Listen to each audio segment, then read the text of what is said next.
Do I need this? My name is Frida Kahlo. I'm the Executive Director here at Bountiful Davis Art Center. Thank you for being here tonight.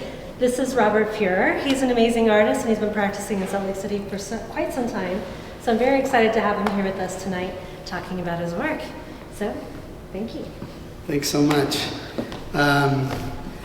Good evening, everyone, and thanks so much for coming. It really means a lot to have so many familiar faces and new faces here. I know quite a few people are joining us online. Thanks for tuning in. I want to start by giving some heartfelt thanks. First of all, a huge thanks to the Bountiful Davis Art Center, who I felt kind of took a risk on this show. I actually applied with a painting show of my father and the button show, because they said you could apply twice, you know, and I thought they'd accept the painting show, but they chose this show, and when I applied, I only had 3 done, and I was working on the Botticelli piece. But thanks so much for taking a risk, and I like to have that fire under my butt, so I have to make new work. So when I got accepted, I was like, oh no, I have to make a bunch of paintings now. But yeah, I'm honored to be part of their mission. The Bountiful Davis Art Center makes a difference, and we need more places like this in Utah, so thank you for that.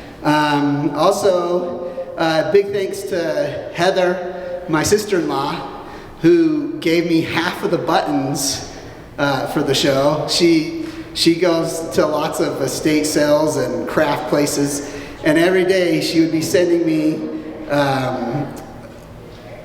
boxes of buttons to keep me going. So special thanks to her, and to my mother-in-law who made this her name is Rebecca. She made this very nice hat. I love it so much.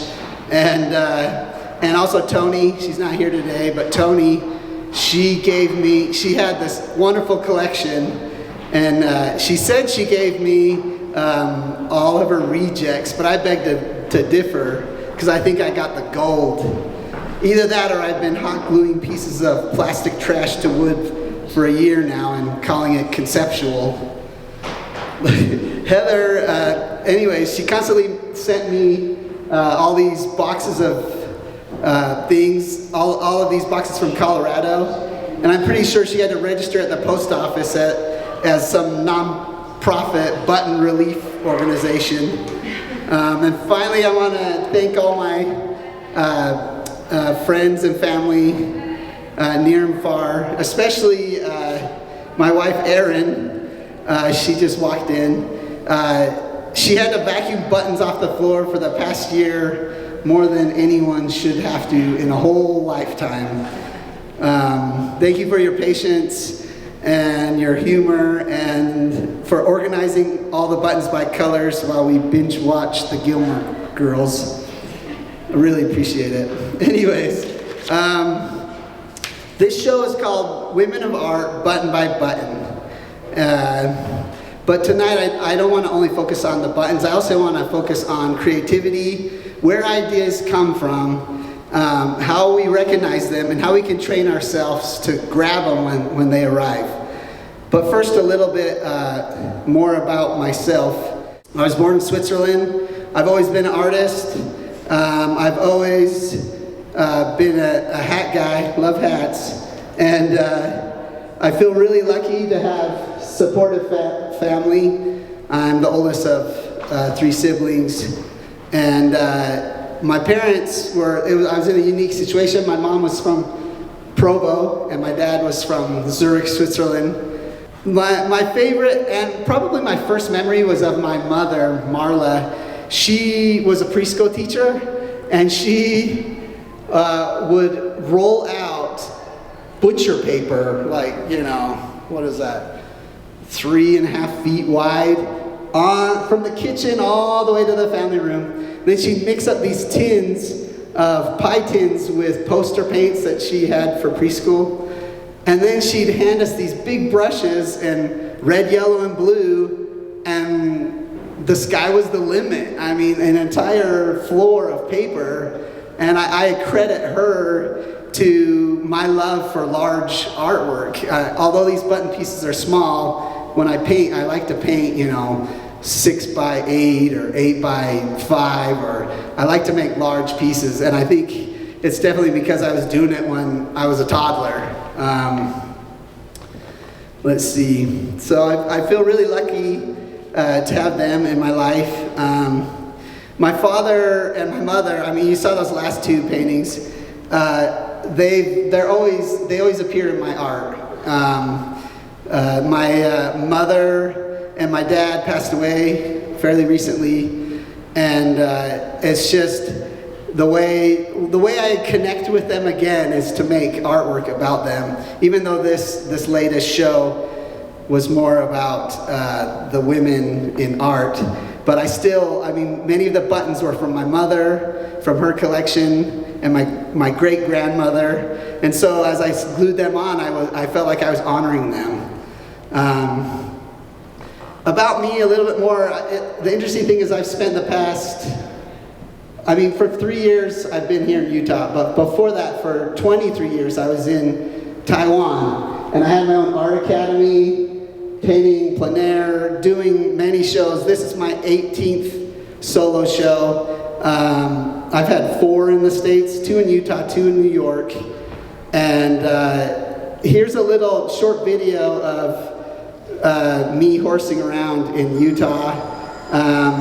As you can see, I like to paint big. I would actually paint, 6-foot paintings, plein air, and sometimes it was just like a kite, like the wind would just take the whole painting off the mountainside. This is my studio in Taiwan. It was right next to 7-Eleven on a main street where had tons of traffic. So I've been at this for decades now, and I absolutely love it. I especially love going to random places, Italy, Japan, and just being able to paint from life. I love that. I love finding the colors. So over here, before you leave, you should check out, I brought 4 pieces from 4 different series over the years. In the past, every 2 years, I would do a solo show in Taiwan. They had great venues there, huge, where it was like twice as big as this room, and I had 2 years to make that many paintings, and it was just so much fun. That was the most fun thing I've ever done. As of right now, you can see my pieces that one's in the Church History Museum downtown. This one's in the Springville Art Show down at Springville Art Museum. I'm also at the Compass Gallery in Provo and the Three Lemons Gallery in Holiday. So if you want my artwork, you can go there. But if you really want it, just come to my house. Just text me. I've got art coming out of the ears and love to show it to you. Living in New York was special because I was so close to the museums. And I don't know if you've ever heard what art school is like in modern contemporary art schools. All they do is talk about the art that you made. They never teach you how to make the art. And so the only way I learned really how to paint was to spend as much time as possible at museums, looking at the source, looking at Van Gogh, looking at Gauguin, looking at Whistler. And I fell in love with the Renaissance. I fell in love with modernism. I love Basquiat. I love all of it. It's just so awesome. And I fell in love a lot with the frames. So you can see in that show, I have these kind of silly classical frames because my favorite pieces were in those frames. For this show, this is the first time I thought, hey, I got to make a piece. Maybe it's not time. It's a little bit more modern. It's not completely time accurate for like the Mona Lisa, but I want it to be substantial. I want it to be gaudy. I want it to be shiny, and I had a lot of fun making those. While I was in New York, I was working. I was at the school I went to is called State University of New York at Purchase College. So it's one of the SUNY schools. It's their main art program. And while I was there, I was working at the Neuberger Museum, a lighting tech, and I would help with installations. And I met this guy. I'm sure some of you that love art will know him. He's one of the big names, one of the Michael Jordans of our time. Passed away, 7 or 8 years ago. Chuck Close, he went to Yale, and he was actually in classes with my teacher, so they would always talk about him. So I kind of became obsessed with him. But then at the museum, they had a show that had one of his pieces in it. And it was the opening night. I was there, and he's a paraplegic. He comes rolling up in this wheelchair that's as tall as a human. It was so cool. It's like this transformer wheelchair. Comes rolling right up to me, and he could tell I was an artist. And he's like, "So what kind of art do you make?" And I was just dumbfounded. I'm like, one of my heroes, starstruck. How am I supposed to talk to this hit guy? And I stammered, painting. And he looked at me and he just said 3 words. And I don't know how he said that, like why he thought of saying this to me, but he said, "Keep the faith." Mainly I know why, because painting this day and age is kind of out of vogue. Installation art is way more popular, and video art. So to me, he meant keep the faith. But the interesting thing about my Chinese name is Fang Pei Xin, which means cultivate faith. So when he said that to me, it just blew me away. Keep the faith. Like, how does he know that's my Chinese name? And I was just dumbfounded. And on cloud 9, and I went home, and the first thing I did is obviously call my parents, because I wanted to tell them how cool it was that I met this guy. They didn't know who he was, but I had to tell someone. It was just so exciting. And I went back inside, and I was working on this painting right here. It's called George. And I had painted my grandmother. It's hard to see with the lights, but in the background right there, she has the rabbit ears. The rabbit ears were, because she had passed away, they were kind of her spirit. I felt like she was there in spirit. Anyways, in this painting, there's this kumbaya of people, my grandmother, me, and George. And when I saw my grandmother, I thought of something in my past. I thought of, hey, last Thanksgiving, when I was in Salt Lake, I grabbed my grandmother's tin of buttons that was in the basement.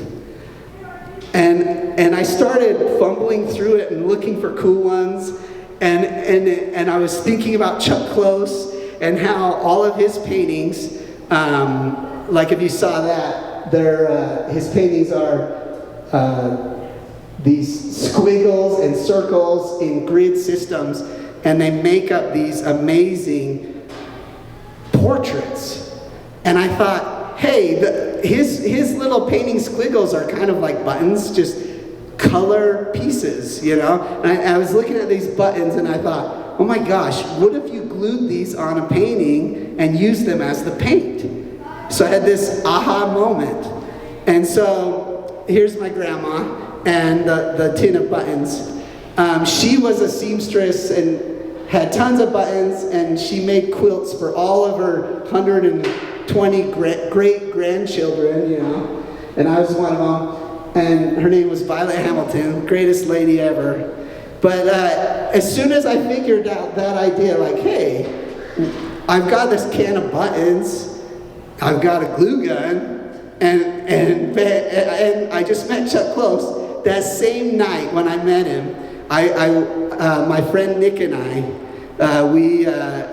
this is my buddy Nick. He helped me stay sane, or maybe made me insane in college. But that's my studio right there. I slept under that desk in 2008 when the housing market crashed. I lost my $100,000 I'd saved up for school and graduate school. So the rent was way too expensive. So I started living in the school, in the studio, like year-round. Even in the summer when the school is closed, I figured out how to sneak around in there. Anyways, we won't talk too much about that. Maybe some of my professors are listening. But anyways, Nick and we would also sneak into the multimedia room, and we would watch movies. So I took my glue gun, tin of tin of buttons, and we went into that multimedia room. And before I had gone, I thought, what could I make? What could I make that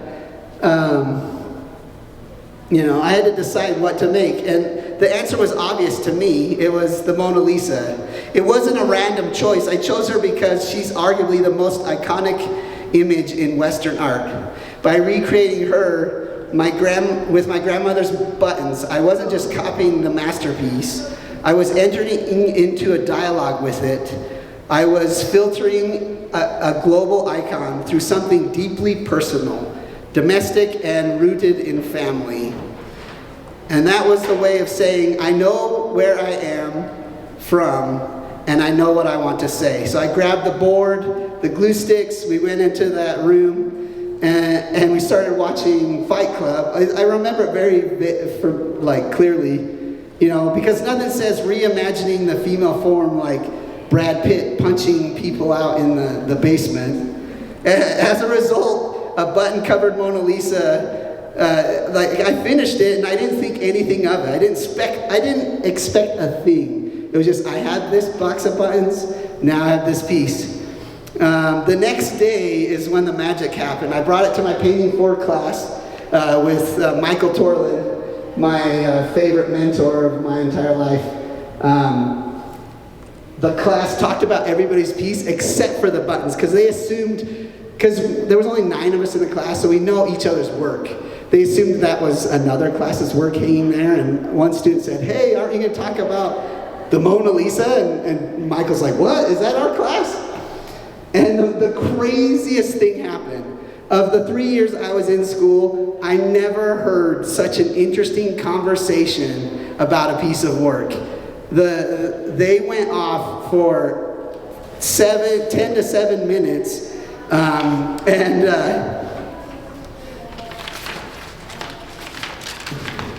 so what happened, my classmates had made dozens of paintings. Well, we've been together for a year and a half, and we're always just like, yeah, it looks good, make 5 more. But when this was up on the wall, everyone was so excited. There was passion, curiosity, excitement. Everyone wanted to talk about how fashion, materials, buttons were being used to reinterpret an icon of beauty. So years passed, lots of good ideas, they get boxed up and kind of put away, especially things you do in art school. And it made it back to where it started, back into my family's basement, probably right where that tin of buttons was. And one day my sister saw it and she took it with her. She was doing, her husband's a doctor, and she was doing med school. So it traveled all over the country. And fast forward to 2022 or 3. Anyways, I guess it was 23. Aaron and I went and visited her, and I walked into her laundry room, and like a holy relic of fashion, guarding the bleach pods and fabric softener, she was hanging right there in the bathroom above the laundry. And I was just like, oh my gosh, I totally forgot I ever made this piece, and I was so excited. And my sister came in and was just like, saw how excited I was, and she's like, you can have it back. I'm like, yeah, I am. I'm definitely having this back. Knowing that I had never been able to finish it, I did the whole first layer. Here it is. That's what it looked like in 2008. I did that whole first layer in an hour and 45 minutes, however long Fight Club is. Didn't really think much about it. That's just layer 1. And then when I got it, I knew I had never really finished it. You could see the paper through it, through the buttons, and that bothered me. So then I got the idea of, hey, what would happen if I layered it more and more and more? And then I got the idea of, hey, well, what if it was in like a crazy frame that's just super cheesy and gaudy and shiny? Let's see what happens. And I did it all, and I was like, this should be a show, okay? So the project has never just been about me. It started with my grandma Hamilton's button, my great-grandma's buttons, and my mother-in-law has been collecting buttons from all of her friends and Relief Society and making me the hat, and Heather's been sending me all of these buttons, and Erin's been organizing them all, and Tony's donated all of her treasure, and Christina luckily never threw it away. In all of her trips, she had to pack up so many times and move, she never threw it away. She saved it, or this show would have never happened. So every night, Erin and I, we would watch Young Sheldon or Star Wars, and I'd sit next to her on the couch gluing, and she'd organize the buttons by size and color into these little drawers, and it became a rhythm. And the process is long. Some pieces took 3 months. It's not like painting, where you can layer and blend quickly. It's methodical, button by button. The hardest thing is you see an eyelid, and you see the tone of flesh it is, and then you have to look through 500 pink buttons to find that tone of flesh. And when they're all together, you can't really see it. You have to pick it up, put it against the other tones of flesh, and then realize, no, it's too bright, and come back. So I literally, each button would take minutes to position in the right place, especially on the face, It's kind of like doing a 10,000-piece jigsaw puzzle, except the pieces have no picture, and you have to find them on eBay first. Each button has a story. I'm not sure how many of my grandmother's original buttons are left, but I'm always on the hunt. I love each button. Some are cracked, some shimmer. They come from estate sales, antique shops, relatives, even my own clothing. I've resorted to 3D printing them and making molds of ones I like very much. They carry texture, time, and memory. So why women of art? Because throughout art history, the female form has been admired, idealized, glorified, and at times objectified. I wanted to revisit these icons through a different lens, using materials deeply connected to femininity, beauty, and domestic life. Buttons. All of my artwork is autobiographical. They are my journal. When I lived in New York, you can see that New York painting right there in the middle.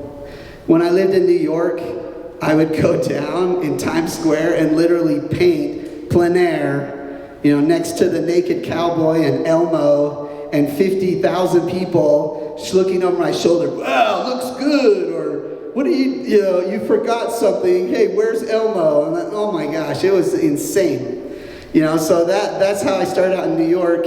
And then when I was in Taiwan, I'd go to Japan a lot. That one right there, the flooded lady sitting on that flooded chair, our house had just got flooded up to our belly button. And I lost everything, even my car.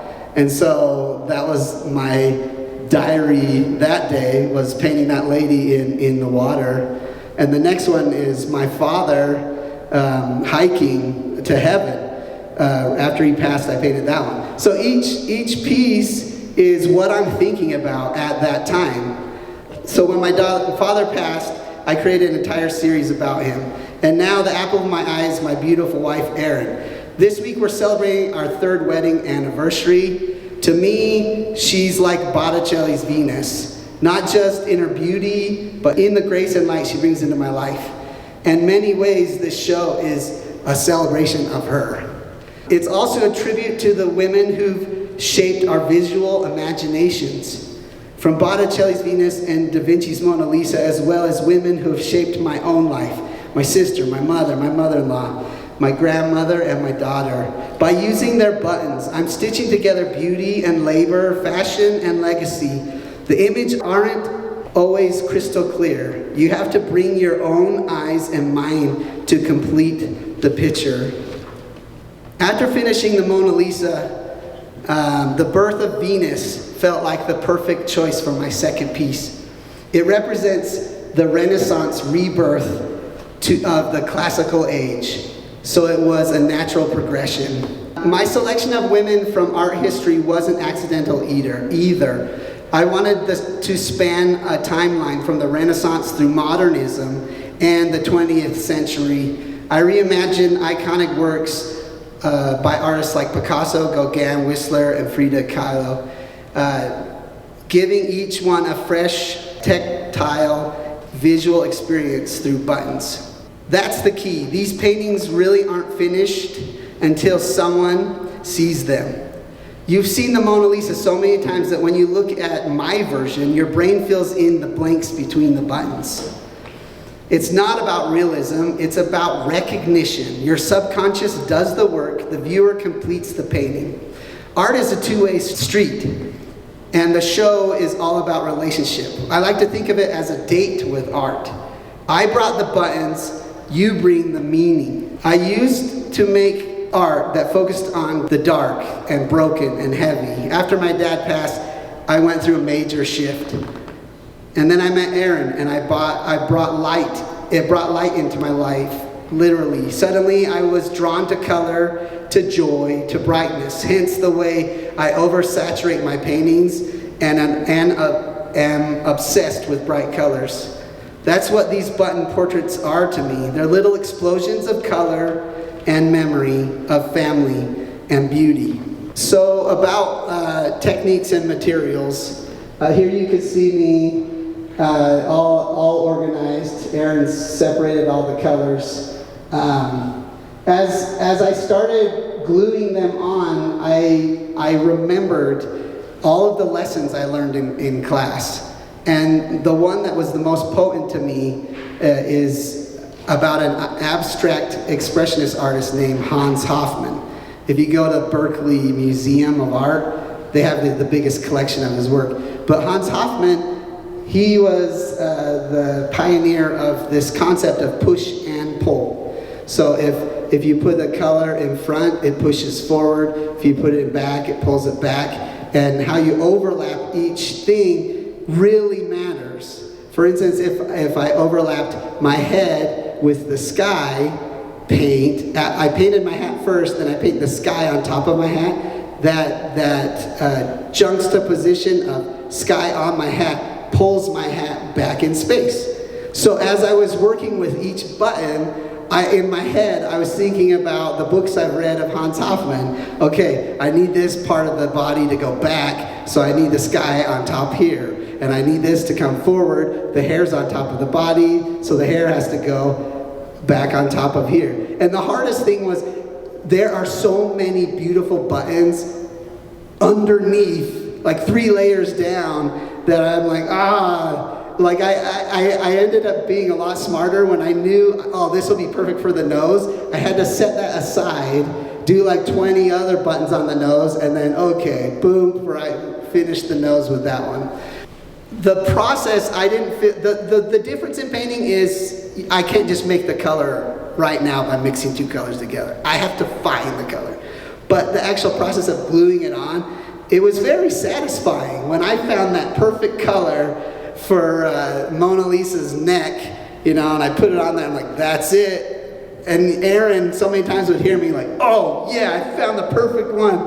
And half the time I drop it, and then it's on the floor with 50,000 other buttons, and I'd start swearing.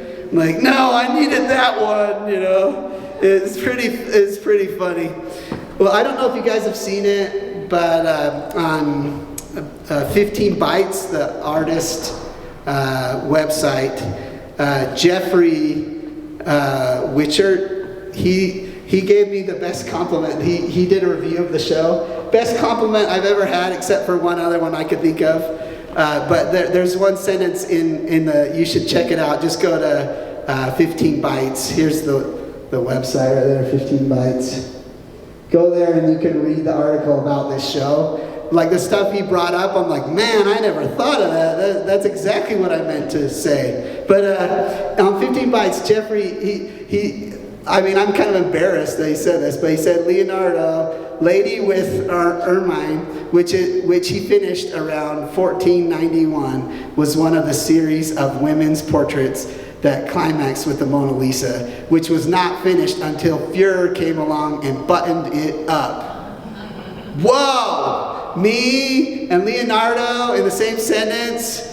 That's exciting. There have been rave reviews about this show, and it's just exciting that people get it, especially art critics. The most interesting thing in the article that you guys should definitely check out that Jeff talked about was the pareidolia.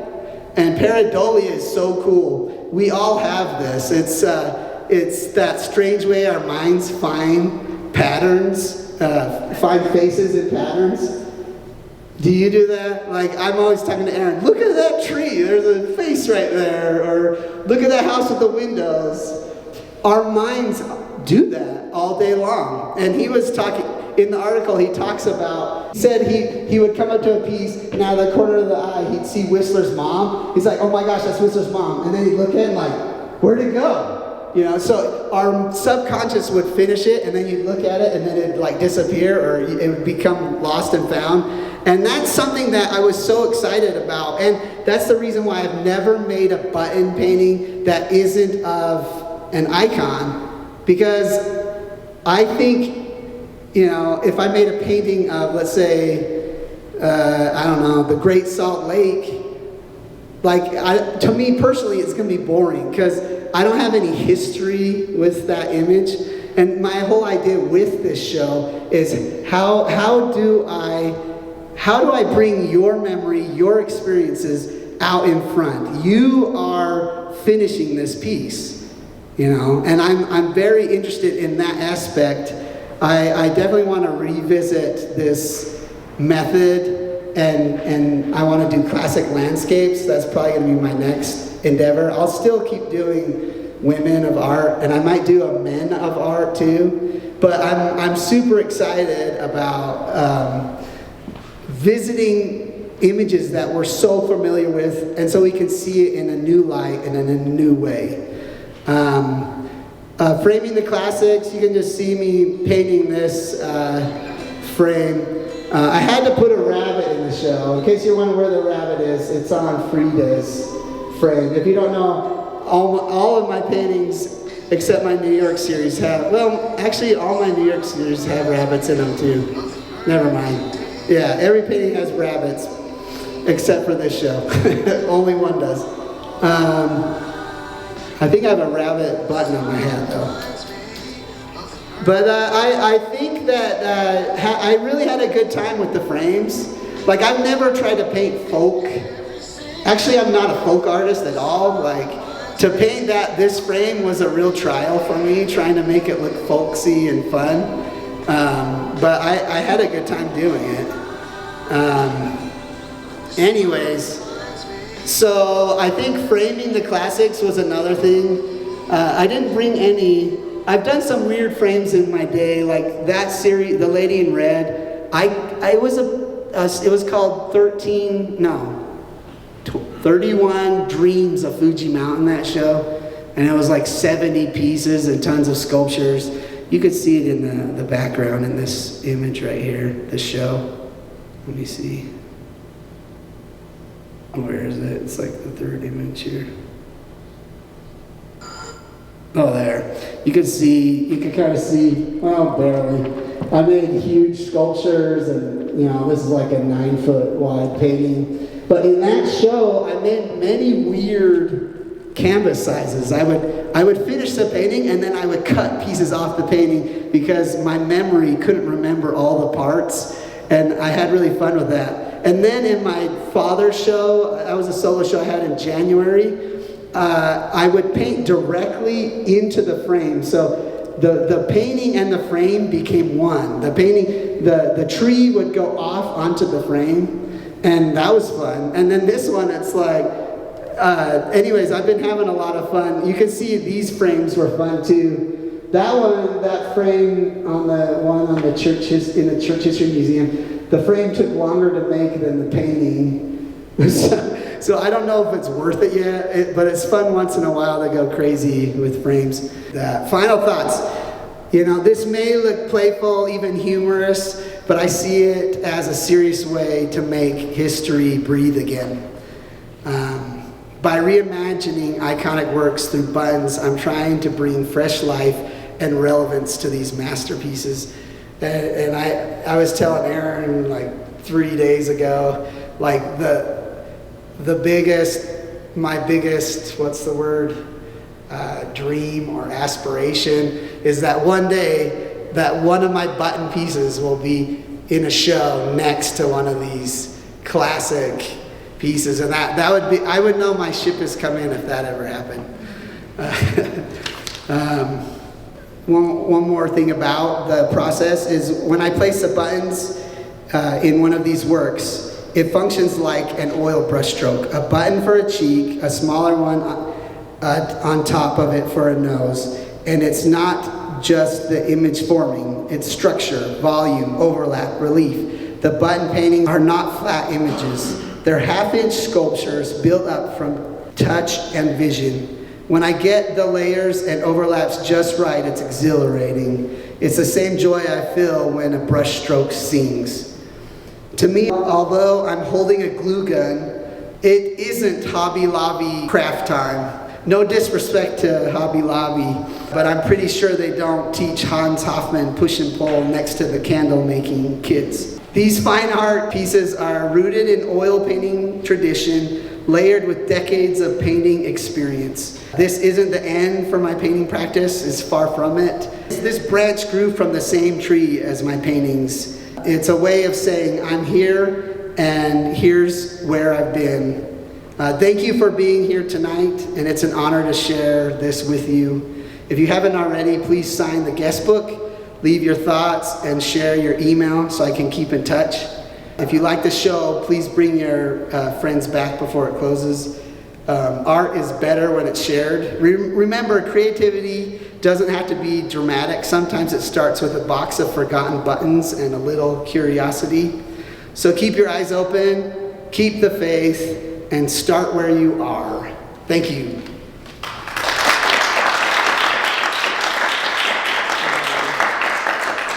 Anyways, if you haven't seen the show, the museum closes at 6, so I'd suggest don't listen to me anymore and go see the show. Yes. Yeah. Thank you, Robert. Any comments or questions for Robert? Yes. Robert, are you still looking for button donations? Oh yes, please. So I would love to support your button collecting. Thank you. Yeah. Yeah, I'm on the lookout. I mean, everywhere I go, I ask. Every single antique shop, and all the time online. I'm just, any feed like KSL, like buttons, or eBay, or Facebook Marketplace, I'm looking for them. And what about ideas like, I'm thinking of some of the famous landscapes like Monet and just different artists and stuff. Well, I've already started my first one. I'm gonna do The Great Wave by Hokusai, and actually someone wants to commission it, but I don't care if they buy it, so I'm just gonna make it, and like if they want to buy it, great. But I love that painting. I love Japanese prints. I mean, they're my favorite type of art. So that'll be my first one. I mean, I'll probably, as soon as this show's done, I'll be in front of the Gilmore Girls gluing on Okay, so if somebody waves. wanted to commission art from you, Yeah. how does that go? Does somebody say, I want this, this vision of this artist, or this Totally. vision of this image? Yeah, okay, the question is how does one hire me? It's super simple. Go to robertfuerer.com, and there's, I can't remember what it is, commission button. You click on commission, and it actually has the prices and the sizes right there. It doesn't have the prices of buttons, but it has the prices of oil paintings and drawings. Buttons, I would say, would be more than an oil painting, because it's like, takes me 4 times as long to try to find all the buttons, like actual time spent. So multiply oil painting by 2, and I'll be losing money, but you'll be happy. And they were hard to price. I've sold 2 in the show, which is exciting. It's hard to price because it's like, man, how do you, like at this point, when you add up all the time, it's like, oh, I'm making like $7 an hour. This is sweet, you know. But the art is not about the money. Art is about the passion and the love. So, good questions. There's another question. Oh, I was just curious. Are you saying you've never painted a button? You're using the original color that it came in, and you didn't use any of the colors? One painting, 2 paintings, I had to spray paint buttons before I glued them on. That was The Birth of Venus, the teal blue. Man, like I bought and bought and bought, and every time the package came, you know, I'd buy 10 pounds of buttons on eBay, and they'd come and there'd be like 3 teal colors. So I'd take those out, order my next 5 pounds, 7 teal. That painting was taking so long. That's why it took 3 months. And finally I'm like, forget about it. And I went to Walmart, bought some blue paint, and painted a bunch of black buttons blue and stuck them on there. Of course I had like 3 different colors of teal. But to me the magic of the button is each one, some of them are see-through, some of them are cloth, some of them, you know, and the history's there. The second you paint it, the history's gone. Like you don't know what the history was, you know. And so at first I was like, you know, people have told me, you know what, you should just glue on random buttons and then just paint each button, 1, 2, 3, boom, bada bing, you're done. And I'm like, you know, that sounds fast, but to me, the whole interest is, oh my gosh, this button was on my grandfather's trousers, and now, you know, it's part of Klimt's background. Like, I don't know about you, but looking at them at far away is fun, but I honestly like looking at each individual button more than the painting as a whole. So to me, that would kind of ruin that. But that's a good question. Any other question? Last question? Okay, thank you everybody for joining us. Robert Fuerer exhibition will be until July 4th, so still a couple of weeks to see. Thank you. So I didn't talk about creativity yet, and I actually have 140 more slides.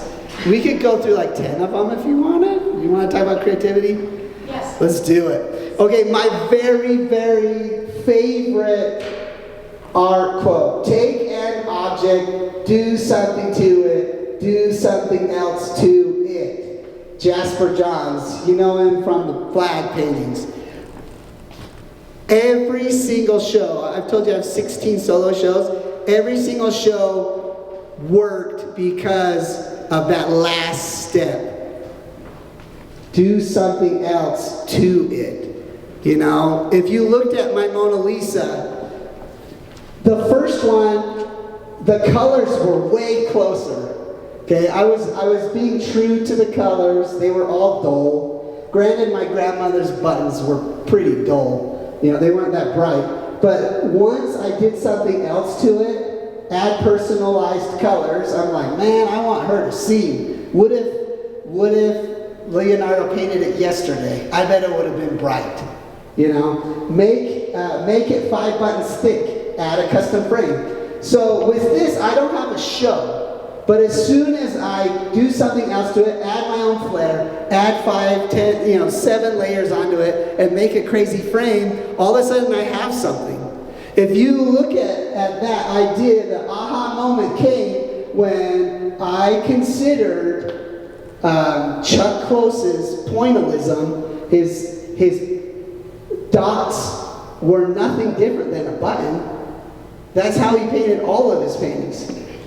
Plus, my grandma's buttons equals my aha moment. That's what you need, is the aha moment. Every single artist needs an aha moment, or what are we doing? And the aha moments come, yes? Oh, I didn't interrupt. I'm interested in your frame. Is most of your art have custom frames that you made personally, or you try to match up frames? No way. Those are all pieces I showed in like museums in Taiwan. Do you see a frame on them? No, I Personally, I hate frames, I love to be honest. frames. So cool. You know, I hate frames because unless they're like crazy, like part of the piece, then I like it. But these like store-bought or even custom frames where they cut that edge and they piece it together and there's that line, I get cringy when I see them, you know? Like, man, this piece would be so much better without a frame. But Utah, you know, God bless you all, somehow people think that, like if you go to any plein air show, if you don't frame it, you're like disqualified. And I'm like, what, you know? To me, I like gallery wrap. Do you see the paintings behind my paintings? That's called gallery wrap. First of all, the person that buys your painting can get the frame that matches their house, you know, and second of all, it's about the art. It's not about the frame. But for this show, I think the frames add a lot to it. So it's a case-by-case thing, whether or not I think a piece should have a frame. Let's go back to Chuck Close. Chuck Close was known for hyper-realism, like 10 by 10. That's the size of that drawing, which he did with airbrush. I mean, these things are insane. There's huge, he painted every hair follicle, every pore. You get up, I've seen them. You go to the MoMA and look at them. They're insane, right? He had an aha moment when he was looking at his newspaper and his books, and he looked at them closer, and he saw this. What is that called? You guys know? It's called the Ben-Day dots. Okay, used in newspaper prints, magazines. So he took an object, portraits. You know, he liked painting people. He liked hyperrealism. He did something to it. He added dots. Okay, and then he did something else to that. He personalized the colors. He had all of his paintings all of a sudden got an innovative grid, and they were highly abstract, colorful, a mosaic. And after he did that, what happened? These are the paintings we know him by, because he had his aha moment, right? You know, all artists have an aha moment, even Van Gogh. We know that his dad was a pastor, he was a missionary, he got rejected, and what did he paint? He painted what he saw. This is all the things he saw. He just painted dark things, right? And as legend has it, what happens? He goes to France. Oh, by the way, this is my very, very favorite painting. Have you guys ever seen it in real life? I kid you not. I went to the last day of the show at the MoMA. It was a night painting show. So they had this because it's nighttime.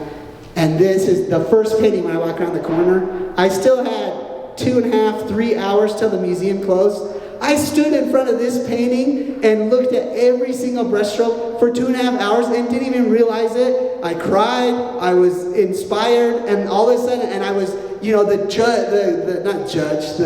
what's his name? The security guard's like, whoa, whoa, whoa, back up. But I was like this, you know, to make sure he doesn't think I'm trying to touch it. And I was counting knuckle strokes. And all of a sudden I realized that all of those little knuckles are like potatoes. If you look at the potatoes, you know, like that's all they had to eat was coffee and potatoes. And Van Gogh painted coffee potato knuckles. And it was just so interesting. Blew me away. So here you have Van Gogh. Oh, and by the way, after I saw that and after I cried in the museum, I was super embarrassed, I knew what my mission was. I wanted to move people emotionally with my works.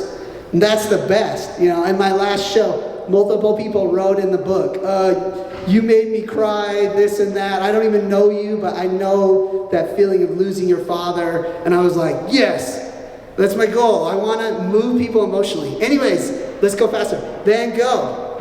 This is what he was painting. You know, he's studying other classical artists. He goes to France, he meets who? Seurat. What does Seurat do? Pointillism, those dots, right? He meets Gauguin. He meets Monet. He meets all of those impressionists, so he's in the right place at the right time, right? And then all of a sudden, he goes from this to like Jesus walking on water. So when he moves to France, he has this environment So that's why you can't stay in one place. You know, my art wouldn't be what it is today if I hadn't spent decades in Asia. You know, I love Japanese composition. Every painting I make, I use it, and it's changed the way I work. So, what did Van Gogh do? He took an object, he liked painting what he saw, right? So that's what he did at first. They're okay. I mean, Potato is my favorite painting. Then he injected color. He was excited, always using complementary. But what did he do that's do something else that is the reason we celebrate him as the most famous artist of all time? What did he do? He showed us his personality. He showed us what he thought about. He went beyond painting, originally he just painted what he saw, to painting his mind and showing us how crazy he could be so inventive with these colors. I've done this with my art too. I have 3 minutes. In New York, I was just painting on the road. I was painting firefighters. I was painting police officers. I was painting, any social worker in town. And my teacher, George Perano, he's passed away since, he said, look, how many lines are right there? And I said, 2. He says, no, there's not. How many is there? There's 3. There's a black, a white, and a black line. There's 3 lines. He says, if you don't start looking in between the obvious, you're never going to make good work. And so then it happened. Julie Heffernan, a super famous painter, came to our school, visiting artist. She saw my paintings. She's like, how do we get this guy into Yale? And she looks at my paintings and she's like, you know what you need? You need a penguin walking across the street. So trying to, my teacher saying, look between the lines, add a penguin, and all of a sudden I had these crazy rabbits. Originally there was no rabbit in these paintings. They got darker and you can't even see it. There's a rabbit in there. And so I started thinking way outside of the box. People are walking in air, this and that, no more time. But the gist of it is, always be searching. Come up with an idea and don't be happy with that idea, because it's only until you take that idea to the next level that anyone's going to care about it. Anyways, that's a quick condensed. I could probably go on for 3 hours about creativity. I had a good one about Jackson Pollock, but next time. Anyways, we probably got to run. Thanks so much for coming, and I appreciate you all and love you all and hope you drive safely. Thanks.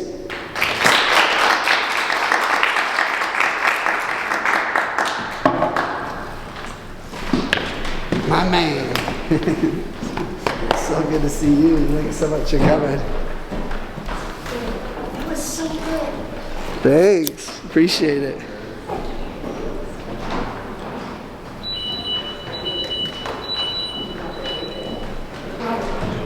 you ever try to make a social statement? Like I feel very political and Yeah, I have a whole series of work about the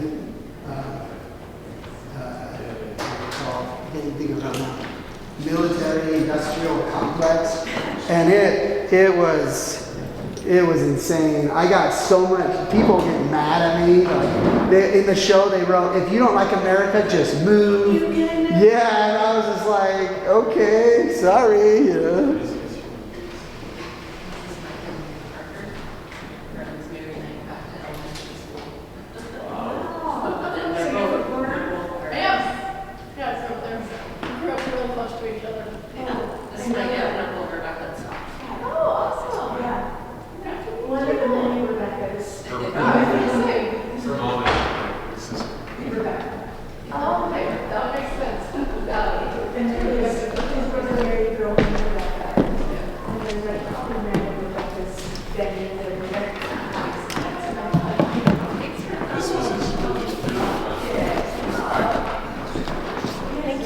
Yeah, of course.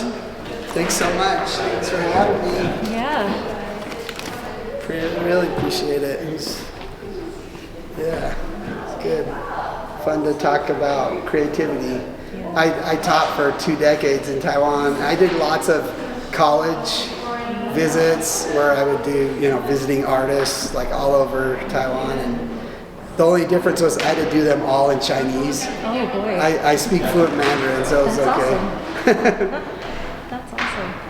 Well, anytime you want to do another talk, like we're always looking for talks on creativity. So if you don't get We could do that, yeah. We could do that whole thing.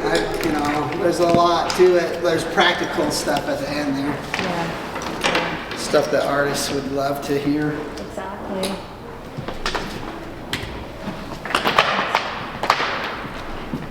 Is this yours or is this our projector? That's yours. I'm not sure what I'm doing, but I'm going to try.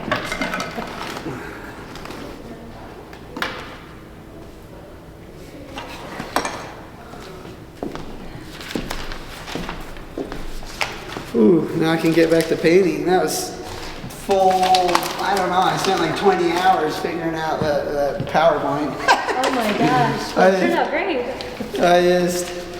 I don't know, I can't, because when you start talking,